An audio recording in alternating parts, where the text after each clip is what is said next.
On se retrouve une fois de plus, mesdames et messieurs, de l'Afrique Télévision.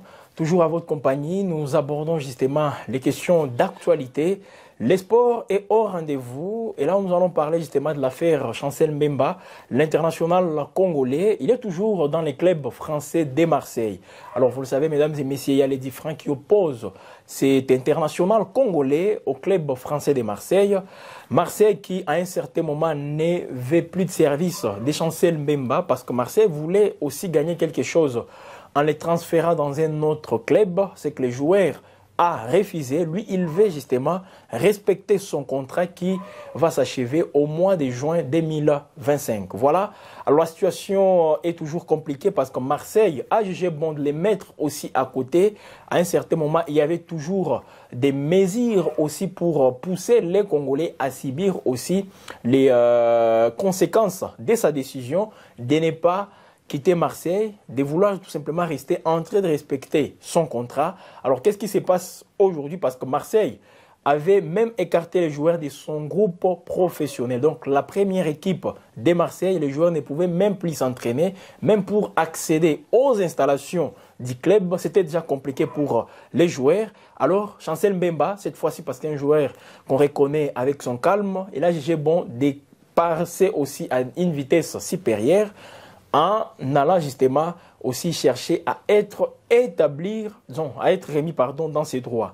C'est dans ce sens qu'il l'a contacté même parce qu'il y a un groupe qui s'occupe aussi des joueurs. Au-delà de ça, même les clubs à un certain moment sont soumis aussi à respecter les décisions qui sont prises dans ces groupes. Ça s'appelle la LFP.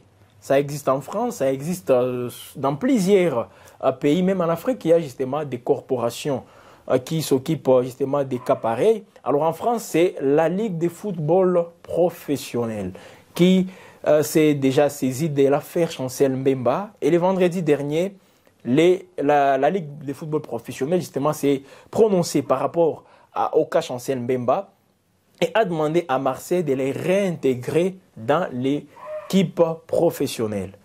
Et là, Chancel Mbemba peut s'entraîner, oui, mais et ce sont là justement d'autres marges de manœuvre que peuvent avoir les joueurs, voire même l'équipe. Parce qu'il ne faut pas tout simplement juger les choses aux côtés du joueur. Il faut aussi voir les clubs, parce que les clubs ont aussi d'autres manœuvres justement pour continuer toujours à faire subir Chancel Mbemba des sanctions, voilà, pour les faire sentir, disons, qu'ils sentent justement les degrés de la décision qu'il a prise à l'été dernier, parce que Chancel Mbemba, lui, ne veut toujours pas quitter l'Olympique de Marseille. Alors, comme nous parlons de ces clubs, mesdames et messieurs, avant d'entrer dans les vifs pour vous faire part justement de ces différentes marges de manœuvre dont disposent les joueurs, voire même les clubs de Marseille, ce qu'il faut retenir d'abord, c'est un club qui est aussi sur une pente beaucoup plus ascendante en termes de résultats cette saison en Ligue 1 française. Vous le savez, Marseille jusqu'à-là est engagé sur un seul front, les championnats nationaux. C'est vrai, il y aura aussi d'autres matchs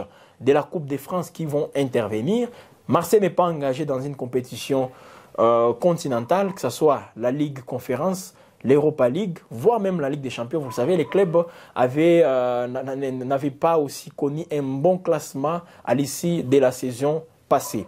Alors voilà, Chancel Mbemba qui est toujours dans Marseille, son club est en train d'enchaîner avec de bons résultats. Sur 5 matchs joués, Marseille compte 4 victoires et 1 match nul, tout comme les Paris Saint-Germain et l'AS Monaco. Alors Marseille aujourd'hui est deuxième au classement, à une différence des buts, le goal average.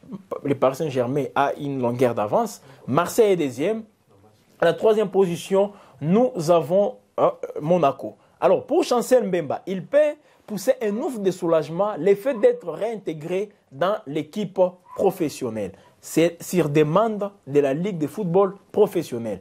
Et Marseille est soumis justement à appliquer ce qui est justement demandé par la Ligue de football professionnel. Alors, le lundi, donc hier, les deux parties devraient se rencontrer. Jusque-là, rien n'a fuité justement de les rencontres pour aussi savoir quelle suite justement peut-on justement entrevoir justement entre les deux parties, Marseille et Chancel Mbemba. Alors, Chancel Mbemba, le fait d'être réintégré dans l'équipe professionnelle, il va commencer à s'entraîner parce qu'on se demandait surtout, les Congolais se posaient beaucoup de questions par rapport à la forme de Chancel Mbemba. Parce qu'on l'attend encore une fois au mois d'octobre, pour la trêve qui va commencer le 7 octobre. Cette trêve, la République démocratique du Congo aura justement à livrer des rencontres contre la Tanzanie en aller et retour. Donc c'est tout simplement des matchs décisifs et Chancel Mbemba, c'est le capitaine de l'équipe nationale. Donc il est indispensable dans ce sens. Voilà pourquoi nous nous interrogeons toujours sur sa forme. L'effet de réintégrer l'équipe professionnelle, il va commencer les entraînements. Et l'avantage pour Chancel Mbemba, si une fois il s'entraîne bien et il arrive aussi à convaincre l'entraîneur de Marseille, l'Italien Roberto De Zerbi, Chancel Mbemba peut aussi être même convoqué pour jouer certaines rencontres. Il peut être convoqué, voilà, donc c'est étape par étape. La première étape qui vient d'être franchie pour Chancel Mbemba, c'est de réintégrer l'équipe professionnelle. La deuxième étape, Chancel Mbemba doit tout faire pour convaincre l'entraîneur de Roberto De Zerbi pour qu'il les convoque pour jouer les différentes rencontres. Ça, c'est la deuxième étape. La troisième étape, il peut être convoqué, mais il ne peut pas être aussi titulaire. On peut le convoquer, mais assis toujours sur les bancs. Donc, comme l'entraîneur ne comptait pas sur lui, c'est ça aussi une réalité. À part les problèmes avec l'administration de Marseille, l'entraîneur lui aussi ne comptait pas trop sur les joueurs. Mais pour qu'il soit écarté, ça ne dépendait pas trop de l'entraîneur. L'entraîneur, lui, ne comptait pas sur lui comme titulaire indiscutable, mais Chancel Mbemba pourrait être toujours dans le groupe de Marseille. Voilà la réalité. Alors, comme il y avait aussi des différends avec l'administration, c'est dans ce sens que l'entraîneur s'est vu aussi dans l'obligation de l'écarter complètement.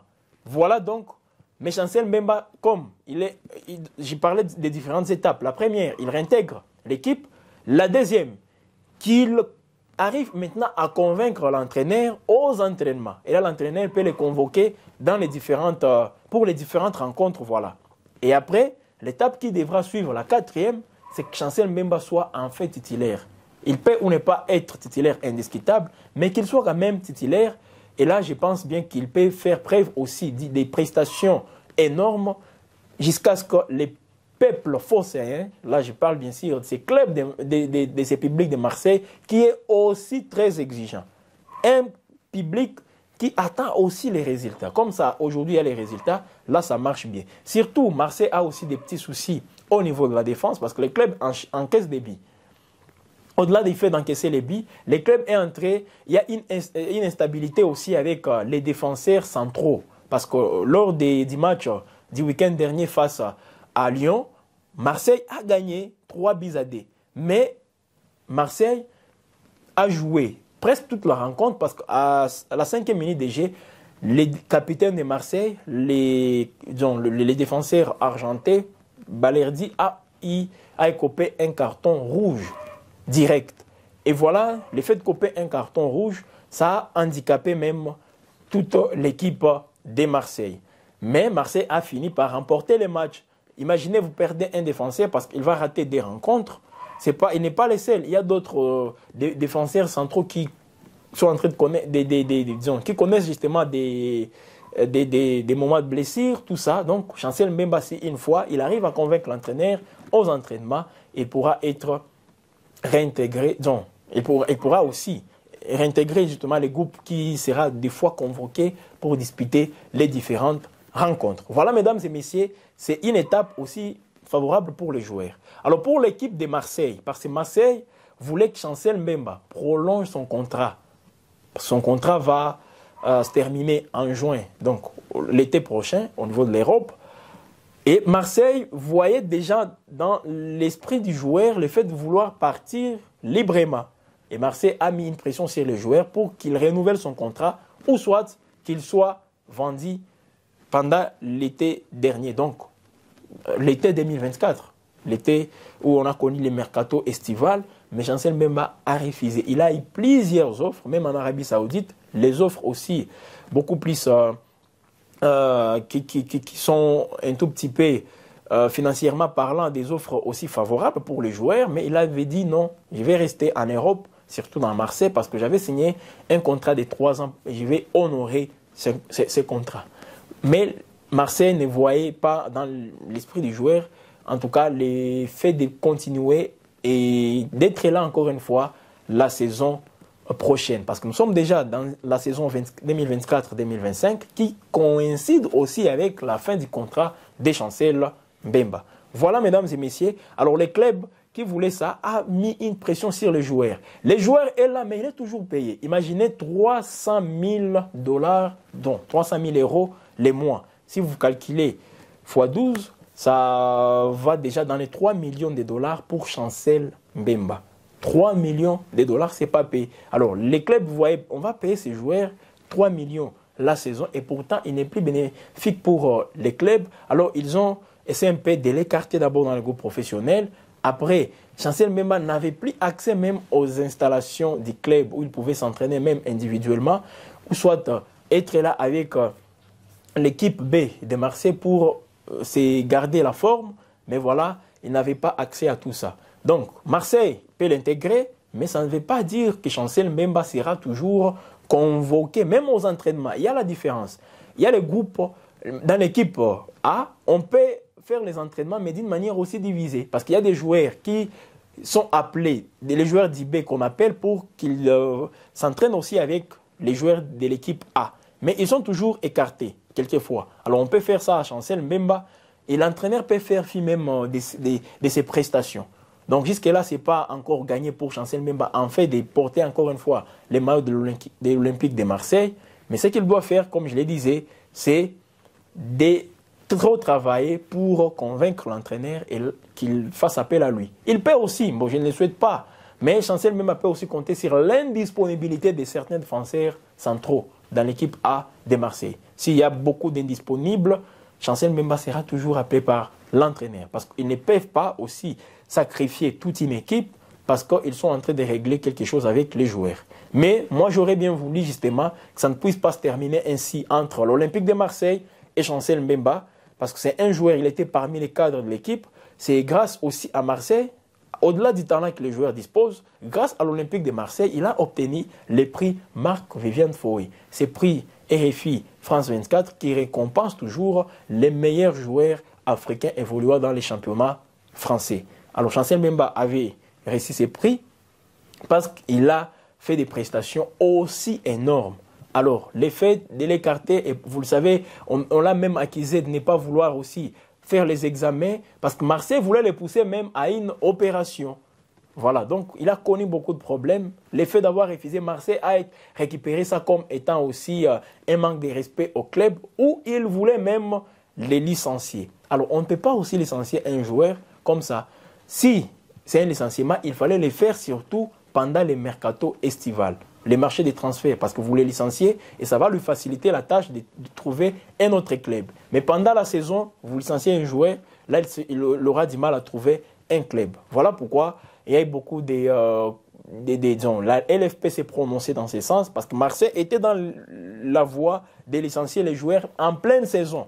En pleine saison, vous licenciez un joueur, vous arrivez à rompre les contrats, ce n'est pas aussi facile, et ça allait même envoyer les deux parties dans des juridictions, un long procès allait suivre, et ce n'est pas donc bon entre les deux parties, parce que Marseille a bénéficié du service de Marseille, disons, Chancel Mbemba a bénéficié du service de Marseille, tout comme Marseille a aussi bénéficié des services des joueurs. Donc c'est gagnant-gagnant, et il fallait justement terminer en beauté. Mesdames et messieurs, c'est un feuilleton qui est loin d'être, c'est encore loin d'être justement terminé, et nous ferons toujours les points sur les cas Chancel Mbemba, voire même d'autres internationaux congolais, surtout ceux-là qui ont brillé les week-ends derniers dans leur club. On a vu Silas Kantompa marquer enfin les buts dans son club. Voilà, il a marqué. Il y a d'autres Congolais. Les week-ends derniers, on a vu Dimitri Berthaud, le gardien, parce que je parlais de Silas Kantompa. Il a marqué parce qu'il est dans un club. Il y a Dimitri qui a aussi marqué. Donc il n'a pas marqué, mais il était dans les perches lors du match entre l'équipe de Montpellier et Auxerre. Dimitri Berthaud a joué toute la rencontre gagné par son club 3 buts à 2. C'est vrai, il a encaissé des buts, mais le plus important, c'est les 3 buts pour son club. Plusieurs Congolais se sont justement illustrés. Je parlais de Silas. Silas, il a fait une très bonne prestation, sans oublier Fiston Kalala Maele. Fiston Kalala Maele, dans la Ligue des champions de la CAF, il a permis à son club de déjouer les pièges du club rwandais de l'APR, Armée patriotique rwandais. Ça vous dit quelque chose? Ce club de l'APR a perdu face à Pyramide 3 buts à 1. Fiston Maele a marqué, comme il avait encore marqué au match aller à Kigali, dans le stade fraîchement réhabilité de Amaoro. Fiston Kalala Maele avait marqué un but par tous les scores qui avaient sanctionné cette rencontre à Kigali. Et au retour, Pyramide a bâti les clubs de l'APR 3 buts à 1. Voilà, Fiston Maele, il a marqué pour permettre à son équipe, à son club, justement, de se retrouver. Parce qu'ils avaient encaissé les billes, ils avaient concédé les billes des Rwandais et Fiston a égalisé et le club a gagné les matchs. Et voilà, donc, on va retrouver Pyramide parmi les 16 clubs qui vont disputer la phase des groupes de la Ligue des champions de la CAF. Nous avons aussi le TP Mazembe, l'AS Maniema Union pour la RDC. Voilà, mesdames et messieurs, tout ça, on va suivre de près. Sans oublier aussi d'autres prestations de nos léopards. Il y a d'autres qui ont perdu les différentes rencontres. D'autres ont fait des matchs nuls. C'est le cas surtout de Simon Banza dans son club en Turquie, tout comme Samuel Moutousami. Mesdames et messieurs, c'est nulle part ailleurs que sur Gueule Afrique Télévision où vous trouvez toutes ces informations. Nous les décryptons et les léopards, nous sommes en train de suivre leurs prestations. Tenez, au mois d'octobre, tout juste au début, il y aura une trêve. Là, la RTC va jouer des rencontres face à la Tanzanie et face à la Tanzanie tout simplement. Ça sera en double confrontation. En aller-retour contre les Taifa Stars de la Tanzanie pour confirmer notre position des leaders de ces groupes. Et si nous gagnons les 2 matchs, automatiquement, la RDC va décrocher son billet pour la Coupe d'Afrique des Nations Maroc 2025. Voilà. Mesdames et messieurs, restez toujours sur la chaîne panafricaine. C'est ici où il y a toujours les bonnes informations. Et ces informations sont aussi décryptées. On va donc se retrouver prochainement pour d'autres nouvelles. Prenez toujours bien soin de vous et n'hésitez pas aussi de suivre la prestation de nos léopards qui défendent, ou disons qui nous représentent partout là où ils sont. C'est les drapeaux congolais qui flottent partout. Merci, messieurs et dames.